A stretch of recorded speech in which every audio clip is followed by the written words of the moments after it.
Hi, this is Dr. Robert Chao reporting for Room Now from ACR22. And today I wanted to focus on reproductive health in the world of rheumatology, especially in our current climate in a post-Roe v. Wade world. And there's two abstracts I wanted to discuss. The first was 1673. And this actually looked at the preconception exposure in relation to the time of conception in our patients. This was a French study that looked at a national cohort of patients with spondyloarthritis. And overall, 200 some patients were analyzed. The median time to conception was 16 months. And these patients were treated with an assortment of agents, including NSAIDs, steroids, conventional DMARDs, and biologics. And overall, they found that NSAID use and age were the only association with a longer time to conception. Ironically, biologics and conventional DMARDs, as well as disease duration and smoking, were not associated.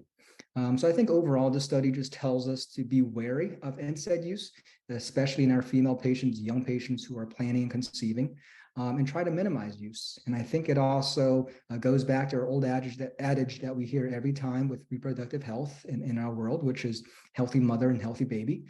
So perhaps if we do our best to control the disease state, peri-conception time period, we can minimize their NSAID use.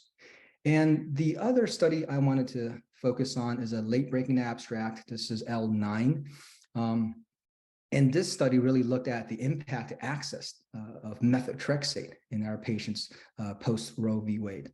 So a few quick history lessons here. We know methotrexate is a first-line therapy for rheumatoid arthritis. We also know that in high doses, it can be used to treat miscarriage and ectopic pregnancies. And we also know that recently this summer, the U.S. Supreme Court decided to overturn Roe v. Wade, and some states then enacted laws banning or restricting abortion.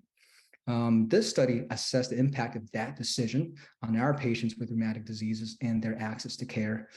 They looked at the Forward registry and specific about 1,700 patients. And out of those patients, almost 400 patients attempted to fill methotrexate after the Supreme Court decision. Of those, 23 experienced a barrier to methotrexate access. Most of them was a delay in prescription refill by the pharmacy. 5 of them were just told outright that because of the Supreme Court decision and methotrexate has issues with pregnancy and concerns about abortion, they were kind of at least delayed.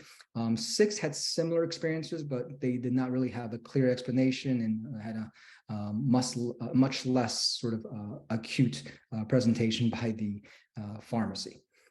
So I think obviously this is a really very recent development. We have to keep in mind that we need to advocate for our patients who need therapy. We need to educate them on what they're taking. And I think something that we can do quickly to help them at least maintain their access to our drugs is perhaps just writing the purpose of the prescription to help the pharmacy at least understand why they're receiving these drugs.